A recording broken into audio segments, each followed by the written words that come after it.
Right. Now, we are well into this Hasidic discourse that's talking about the shofar that is going to be sounded when the Mashiach comes, or one stage of the Mashiach. In any case, the shofar. Mashiach comes is going to be a shofar that's going to be sounded, and it's going to be a big shofar, shofar gadol. And of course, the question is, what's going on over here? What does it have to be a big shofar? What does it have to be a shofar at all? What is the difference if it's big or it's small? How big can it be? It says that it's going to wake up all the Jews. All the Jews in the world are going to wake up to the fact that they're Jews, that they're the sons of God, that they're the servants of God, they're the wife of God, they're the soldiers of God. At least they should be aware of God. Jews will wake up that they are God's people. What does that mean they're God's people? That they have this tremendous responsibility to bring blessing and order and holiness to the whole world. All mankind. The welfare of all mankind depends on the Jews. That's what the Jews are chosen for. We're chosen to tell, to demonstrate, to teach the non-Jews how much God loves them. He's creating them. He's providing for them. He's enlivening them. He's protecting them. He's answering their prayers. If they would only call out to him. If the Jews would only call out to him. Okay, so somehow or other the shofar is going to wake them all up. Right? How is it going to wake them up? What's it going to be? Oh, it's going to be a big shofar. What difference does it make how big it is? I think the biggest shofar, right? Sound the shofar on the moon. On the other side of the earth, they're going to hear it. Why is that shofar going to wake everybody up? What's going on? What does he need a shofar for? Just say the spirit of the Messiah will enliven everything. No. Isaiah says, in that day there will be sounded a great shofar, and there will come the lost people in the land of Ashur, and the people that are pushed away in the land of Mitzrayim. Okay, so what's going on? So the Rebbe says, okay, let's talk about what is exactly shofar. Where do we see the idea of sounding the shofar? Where is it? I mean, where do we do it?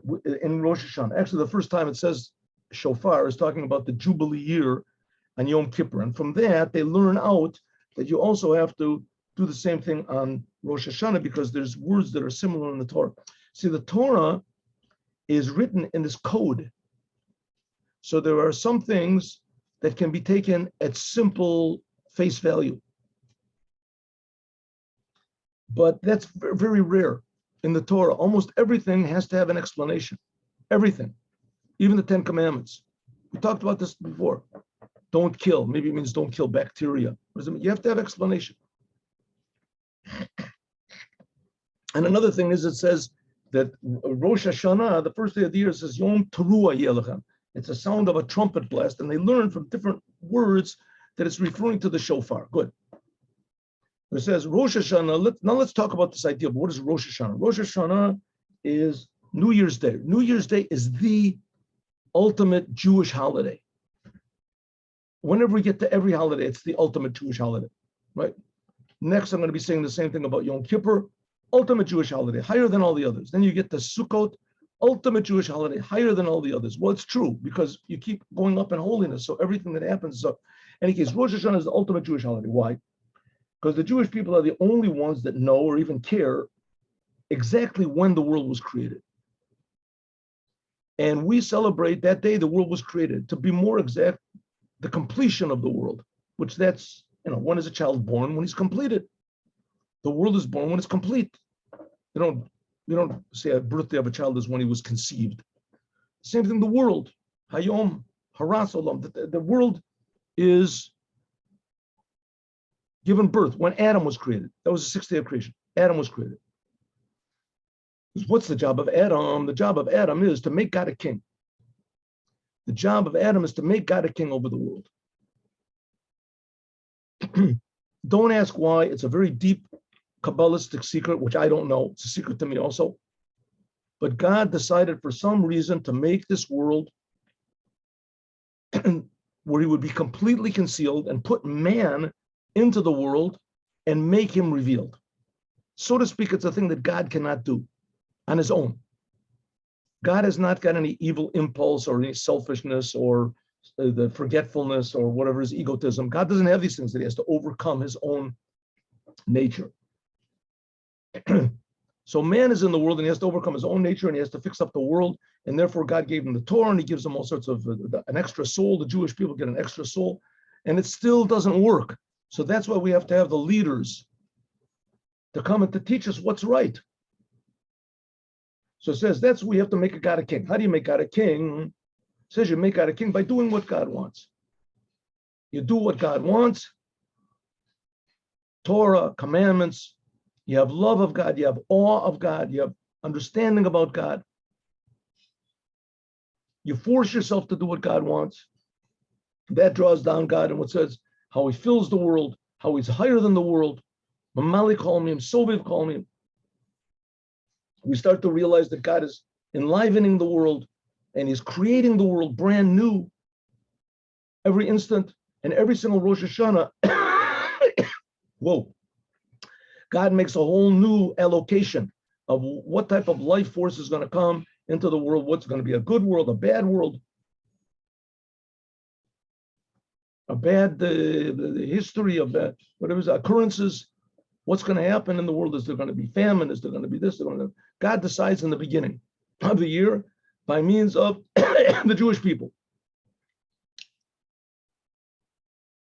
Jewish people giving themselves over to the Creator, especially on Rosh Hashanah. Huh? That's what it says anyway. That's the whole idea of this interrelationship between us and God that began when man was created. That's what man was created for. To improve the world by means of his actions, his deeds, his prayers, his thoughts. And that's what we do every Rosh Hashanah. We try to fix the world up a little bit more like Adam was supposed to have done, because it's Adam's birthday. Achakak afterwards, that's what we got up to yesterday. Achakak afterwards, Omru, we say, Lefanai Zichronos. Okay, so let's explain a little bit what's going on over here. On Rosh Hashanah, the Jewish people sound the shofar, yes. But there's also a prayer on Rosh Hashanah, which we pray called Musaf. All the holidays in Judaism have a Musaf prayer. Musaf means the additional prayer. It's a prayer, the Jewish people, we stand and we pray to God, a special prayer, which is an additional prayer, which corresponds to the additional offerings, in addition to the weekday offerings, the special additional offerings that they made in the temple back then when there was the temple on all the holidays. Musaf. So all the Musaf prayers of all of the holidays, Passover, Sukkot, are basically the same. Shabbat, same thing. There's 3 blessings in the beginning, 3 blessings in the end, which are basically the same the whole year round. But then the whole year round, there are 13 blessings in the middle. And on Rosh Hashanah and on the holidays, there's only 1 blessing in the middle. Right? 3 in the beginning, 3 in the end. There's only 1 blessing in the Shemona Esrei, 1 blessing in the middle. And that's true for all the holidays and Yom Kippur. But Rosh Hashanah, there's 3 blessings in the middle. So altogether, there's 9. Usually every day, we Jewish people pray 19 blessings. It's called 18, but Shmuel Katan added on 1 more blessing against the missionaries. So we say 19 blessings. And on the holidays, we say 7 blessings, 3 in the beginning, 3 in the end, and 1 in the middle. On Rosh Hashanah, we say 9 blessings, 3 in the beginning, regular blessings, the same thing as every year. It's a little bit embellished on Rosh Hashanah and certain changes, but basically the same thing. 3 in the beginning, 3 in the end, that's constant. And 3 in the middle. What are these 3? 1 prayer saying that God is a king, that's Malchiot. 1 prayer saying that God remembers us, that's called Zichronot. And 1 prayer saying that God listens to the shofar. And in each one of these 3 prayers, they bring 10 sentences from the Torah to, so to speak, force God's hand. God, you promised us you're going to be a king. Here it says in the Torah, you're a king. They bring 10 sentences that you're a king. And then they say, therefore, God, you're a king. Then after that, there's 10 sentences from the Torah, the prophets, and this. And they say, you remember. And then after that, then that's the second blessing. And then there's 10 sentences to say that God, you listen to the shofar. Okay, so we finished Malchut. We make God a king. Make God a king means we awaken God's power of creation, that he creates the world. Excuse me. And how he creates the world. And afterwards, we say the second prayer, which is proving that God remembers in order that God says, say in front of me sentences of showing that I remember, in order that the memory of you will come up before me in a positive way. So that God remembers us. Okay, obvious question is, what does God have to remember? God is above time, he's all time. By God, there's no past, present, and future. God forgets things. What are you talking about? What do we have to make God remember? We'll see. We'll see. Perish, what does it mean? Alder of Mashal, a zikaron, memory. You have to remember on something. Only something which is far from you. The makom, in place, or be'erich, or in level. Right? If something is really important to you, you don't forget it. Sha'azen, Shaykh Lomar, it's very important. Then it's relevant to say, Lashon Zikaron. Right? That's why it's very important. I remember I read a couple of these books in business to remember people's names. Oh, you remember people's names, makes a tremendous impression on people because people think you're important. They're important to you. And really they are. If you remember their name. The person who wrote the book, he writes an example that once he had a business deal with some fellow from India that had a last name that had no less than 20 letters in it. And he remembered the whole name. He wrote it down. And the next time he saw the person, he said, oh, Mr. Grunzaban. The person said, you remembered my whole name. You are my friend. I'll do any type of business. Because you remember somebody's name, it means that the person is important to you. He's close to you. And the same thing is, we're asking with God to remember us. Sheyizkor alav, v'lo yishkach, that he shouldn't forget from his heart. Which is not the case if something is right next to him or it's very important to him. Ain't shayach, it's not relevant to say, please remember. It's something away from the past or something that's not important to you. Also, we can understand with God. Now we're asking for God to remember us. Also, the same thing by God, we're asking God to remember us. That's zikaron.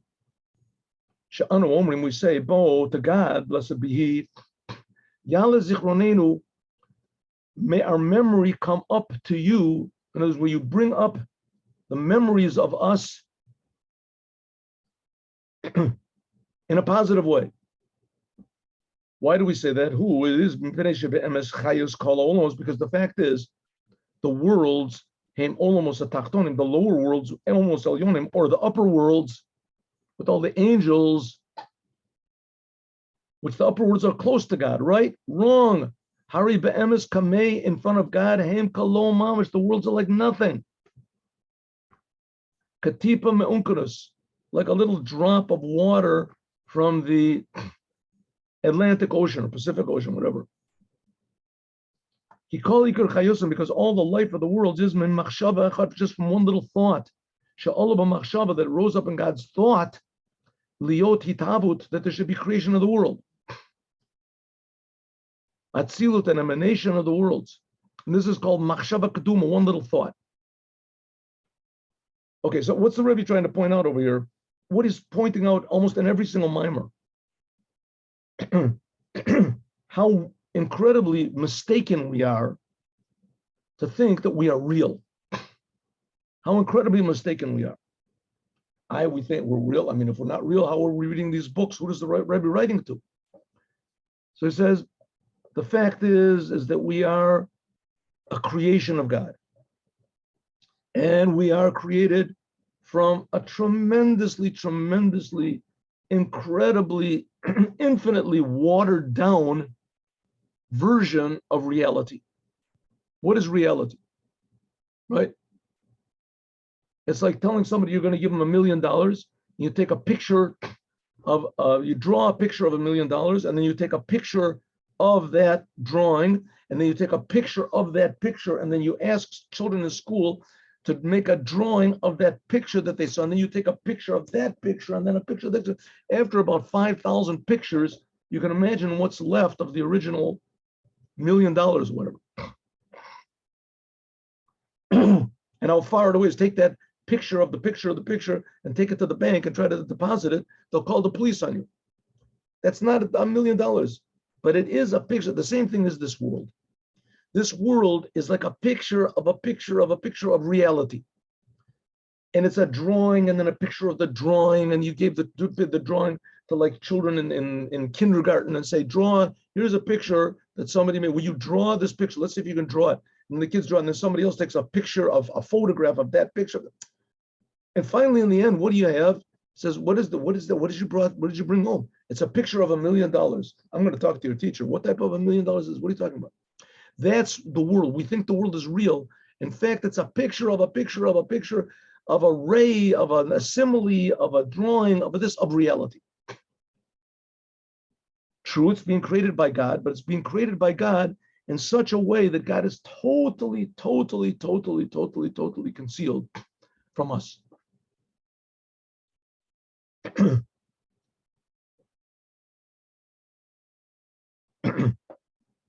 It's almost like taking a person, let's say he's deaf, and then scratching his finger a little bit and say, that is a symphony of, Rachmaninoff.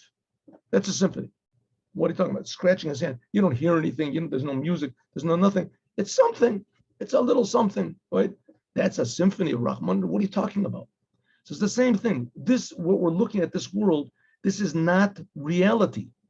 There are trees, there are this and that. Mashiach will come, we'll see what a tree really is. We'll see what a rock really is. We'll see the godliness, why God is creating every rock, every bug, every wind. But the way it is now, the world is infinitely far from God's reality. And that's why we have to have remembrance. We have to ask God to remember us.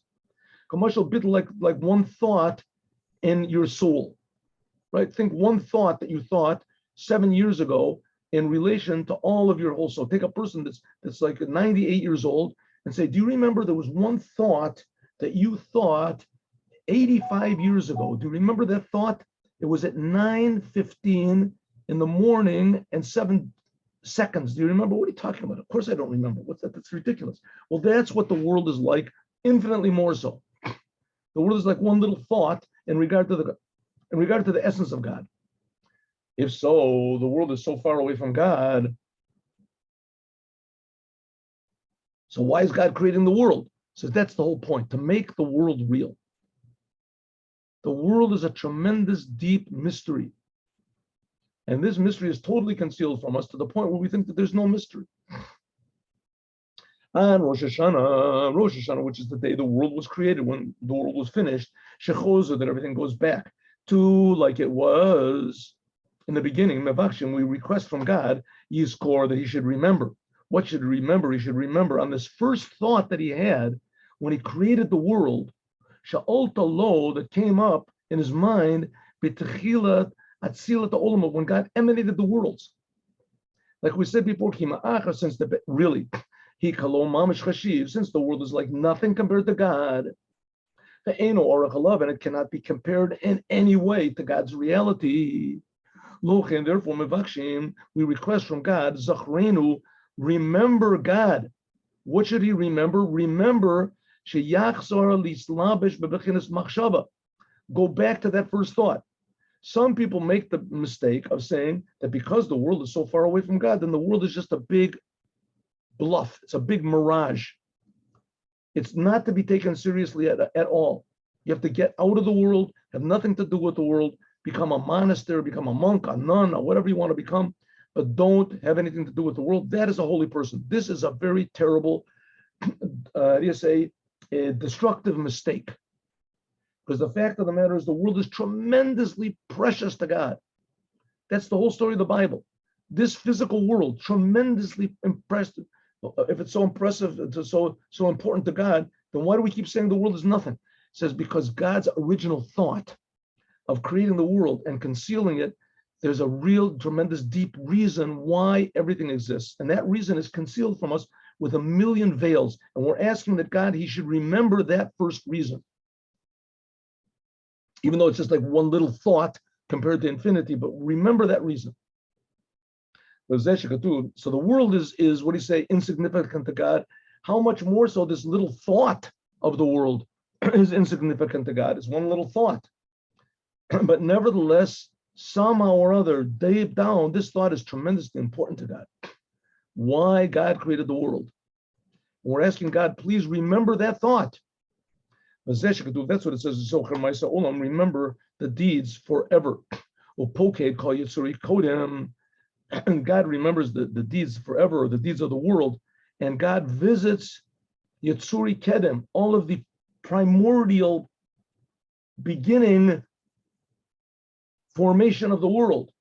V'chosam zocher abrit. This is the language in the prayers. And God will, and v'chosam, and we finish, Baruch atah Hashem zocher abrit. Blessed are you, God. We bring the 10 sentences saying that God remembers. And we finish in the second blessing of the Musaf prayer of Rosh Hashanah. Remember the covenant. Zocher abrit.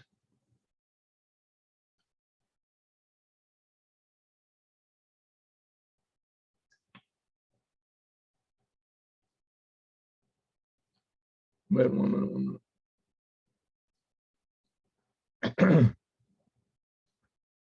Okay, that's what it means to remember. How do we make God a king? How do we make God remember this whole first reason why he created the world?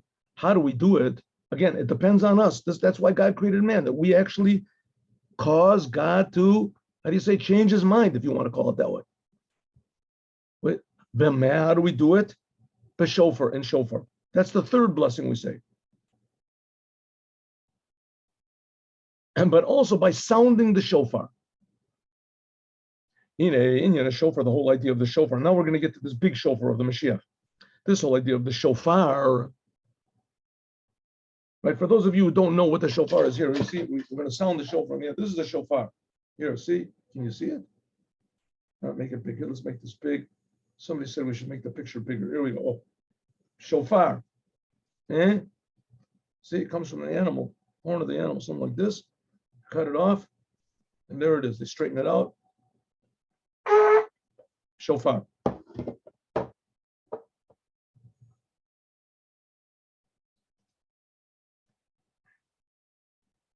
What is the shofar? Shofar is a sound. I mean, really, it doesn't really make any sense, does it?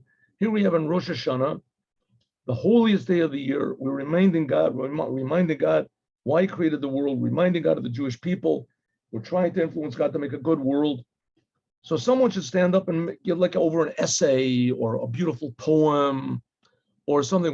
He gets up and he takes a horn from an animal and he sounds the horn of an animal, and you could teach a monkey to do that. Maybe, I don't know if you ever do. That's it. That's the highlight of the day.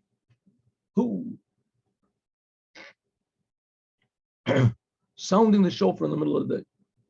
Some people say that the difference between the Jewish New Year's and the Gentile New Year's. The Gentile New Year's, the Jewish New Year's, we stand in the middle of the day. Everyone is usually they fast. People usually don't eat before the shofar is sounded. And everyone's standing in trepidation and serious and eyes up to God, right? And they sound the shofar. By a non-Jewish New Year, what do? They wait for the middle of the night. And they take this little thing with a little feather on the end of it. And it does go, and it goes out, right?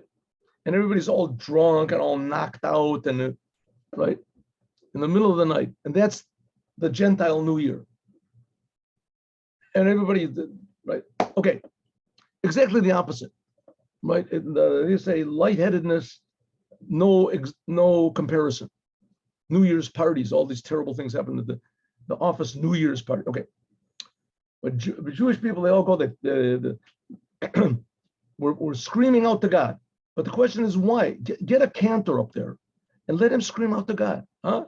A good scream. Maybe you could get one of these really high supersonic notes, Do something unusual. What is he on the shofar for? He says, what's a shofar? Shofar is a sound, but it's not like speech. Speech is letters. Letters come from the brain. Intelligence. The letters of speech, nimshachim, come from the letters of thought. And the letters of thought, they come from our intellect, our consciousness. Which is not the case, the straight blast of the shofar, it comes from the heart, not from the brain. Not from the brain. And this is above understanding. Because in the heart, there's what's called the external heart and the inside of the heart. The outside of the heart, this is below understanding. And it receives from understanding. Like it says, that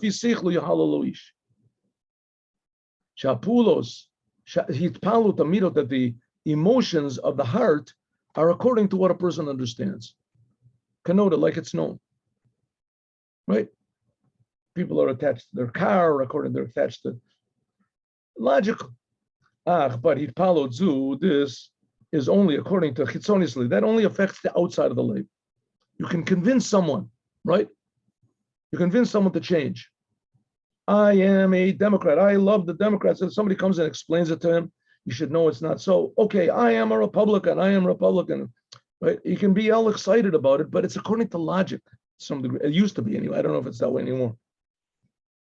That's what's called the external heart. Right? Why you should buy this type of a car instead of that type of a car. Why you should live in this city instead of, it's logical. This is called Ratzon Tachton. It awakens your lower will. Shehu, which is Bechina, this is the level of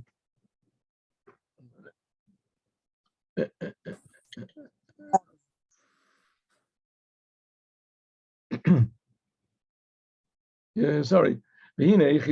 external heart. This is below your mind. Your mind, like advertising and things like that, it wakes up your desire. That's a type of a desire. Your heart is affected by ideas.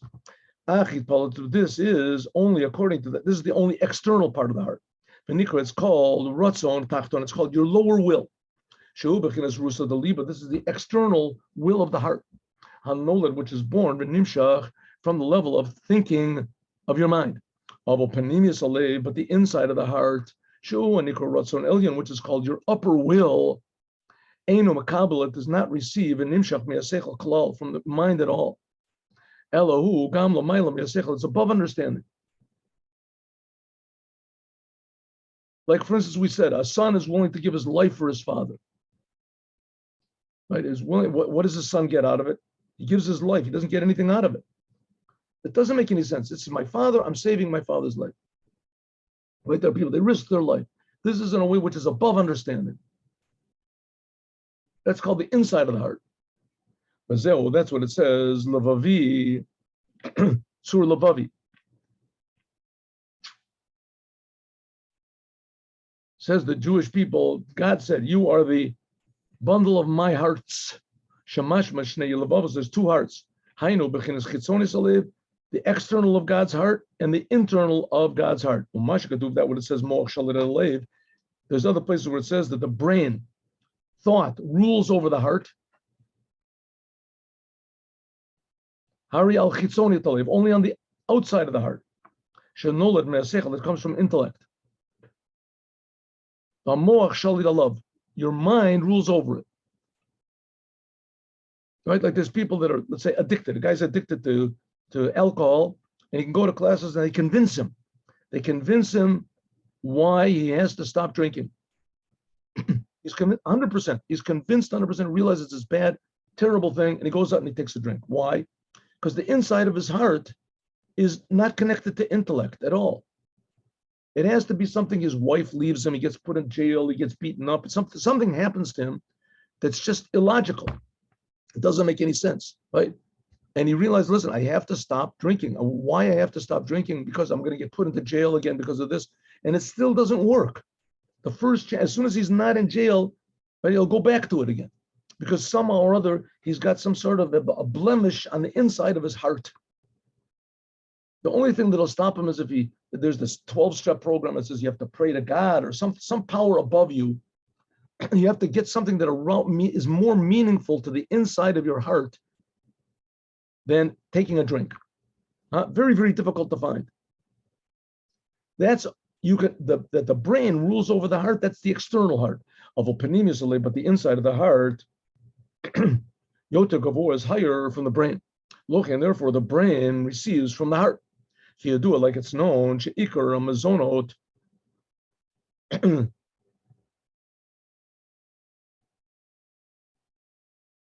That the main nurture of a person, right? The person's, how do you say, life force, they come to the heart, from the heart. Shesham, that there come all the blood from the liver. We talked about it before. A person eats, the food gets digested, it gets sent, the blood runs through it, it gets sent to the liver. The liver refines the blood, and the good part of the blood, right? The liver receives from the stomach, mamuvchar, the best of the food, of the rest gets pushed out in waste product, and from there it goes to the blood to the heart. And the brain receives from the heart. So the heart is really the main seat of life, more than the brain is. The brain just directs it. So the brain, therefore, is connected more to the external life, and the heart is more connected to the internal life, to the internal yourself, what your heart is connected to. This simple voice of the shofar comes from the inside of the heart. That's what it says, tzak libam, their heart screams out to God. Shetzakat alev, the screaming out of the heart. This comes from the inside, the screaming out. This comes from the inside of the heart. This is not like emotional speaking. This is from the inside of your heart. And it comes from machmas hester behepech biridaso lamata. How does this screaming out of the heart come?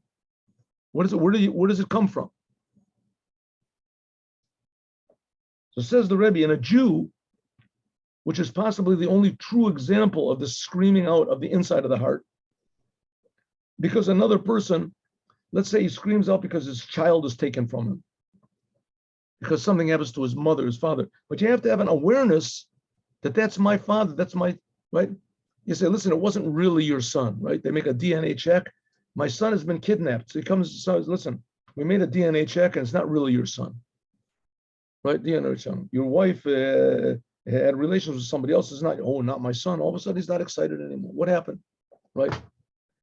But a Jew's connection to God has nothing to do with DNA. A Jew has what's called a second soul. And this is a second soul where makes the Jewish people are called the sons of God because of this. And it's nothing that can be changed by DNA. God is really not your father, right? Your father is really nature.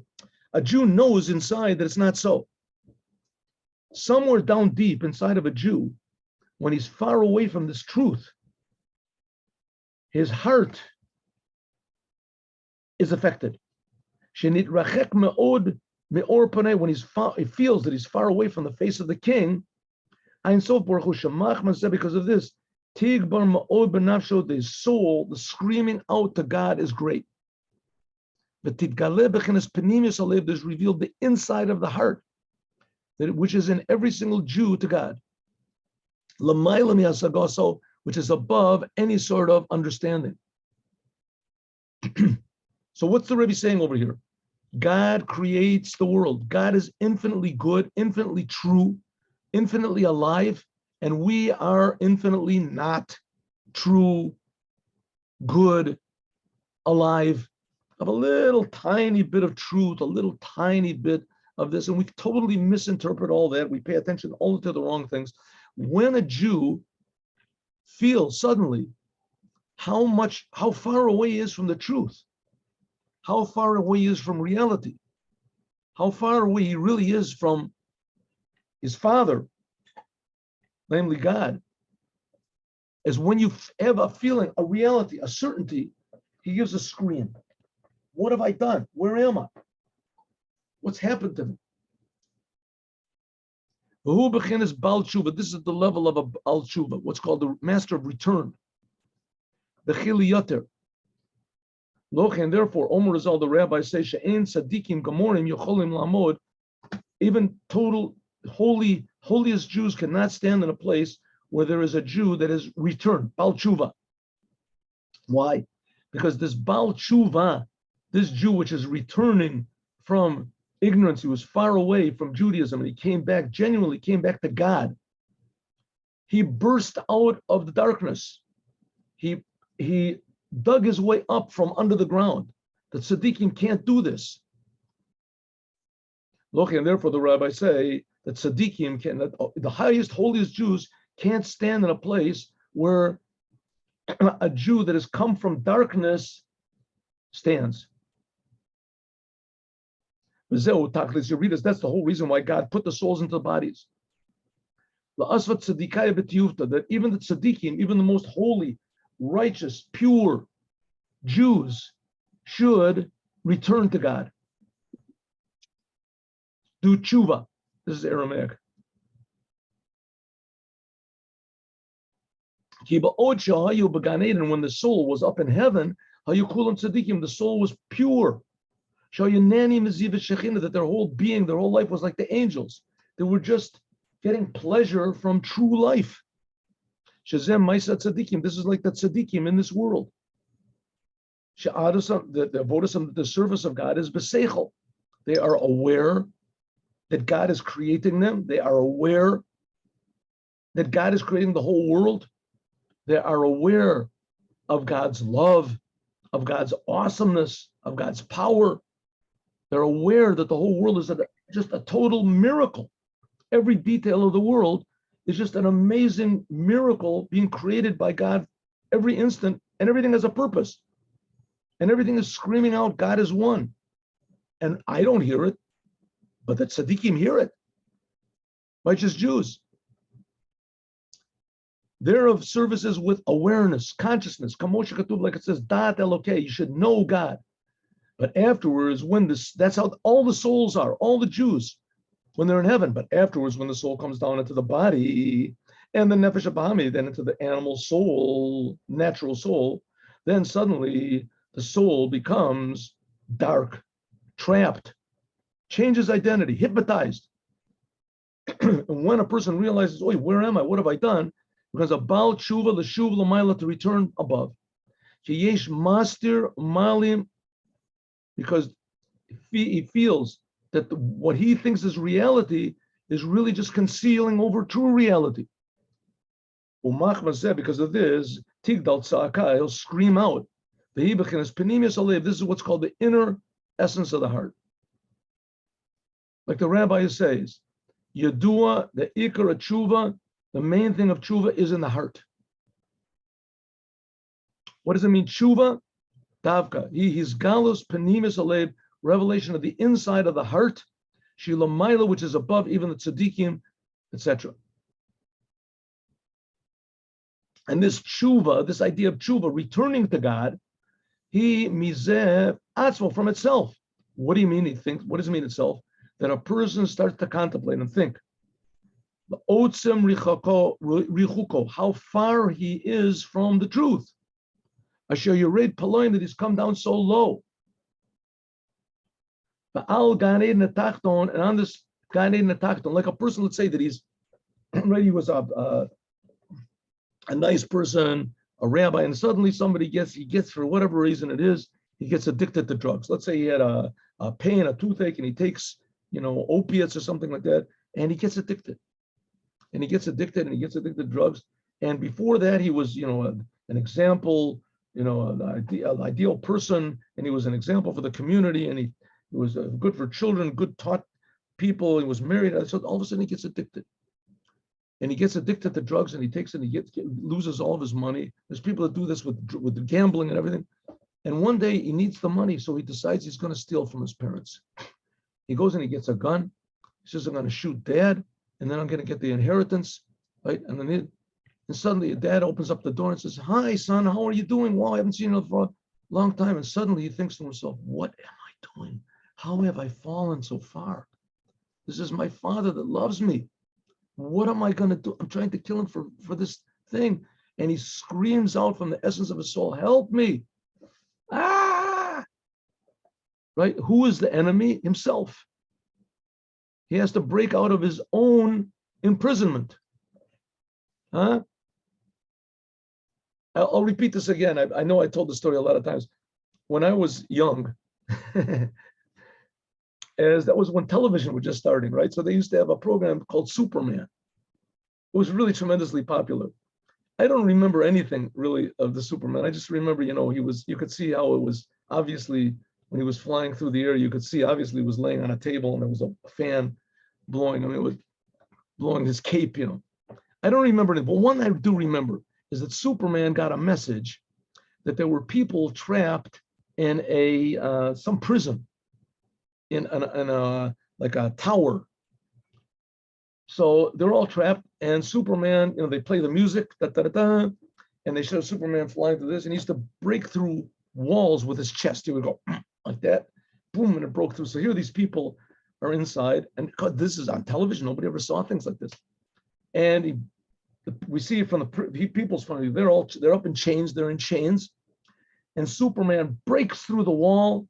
Of course, the music is there. The trumpets come in, and the wall breaks, and you see these people from the inside, and the rocks you see the rocks are obviously made from paper or something, but in any case, it doesn't make any difference. It's realistic enough, and you're glued to the thing, and they say, "Superman, help us, please, we're all chained together." And Superman, all of a sudden the music starts playing. Superman grabs a hold of these chains, and he looks at the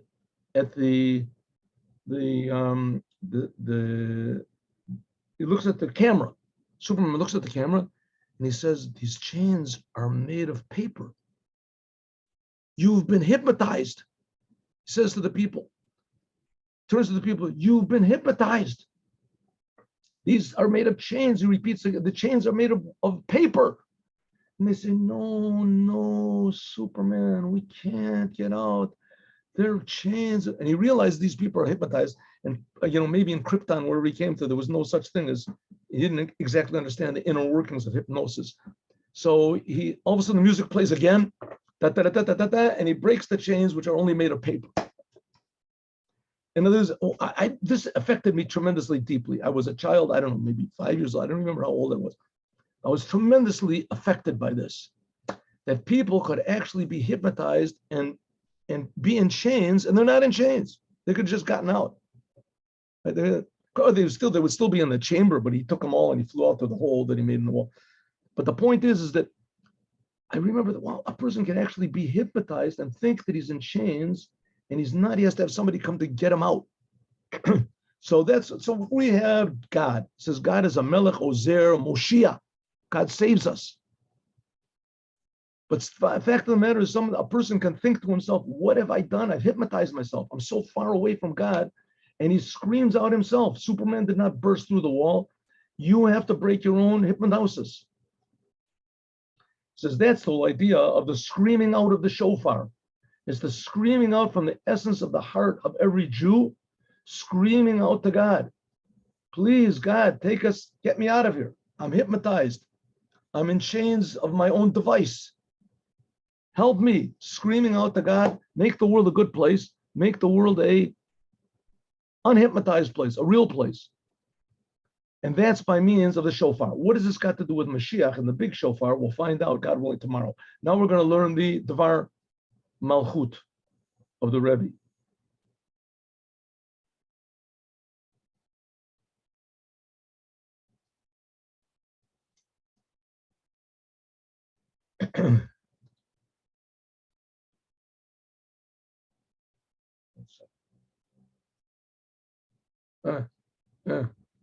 Let's do this again.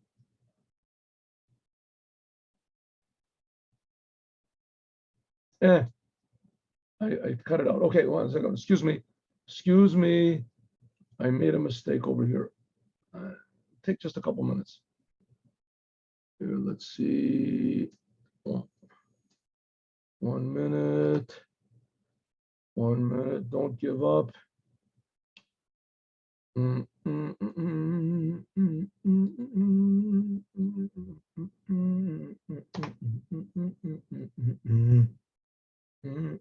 we go.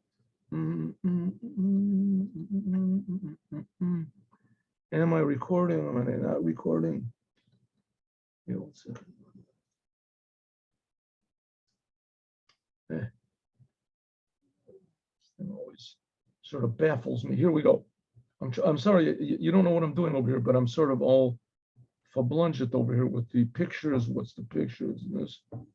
Okay, share screen. There we go. There we are. Yeah, okay, we're going. Let's stop the recording and start.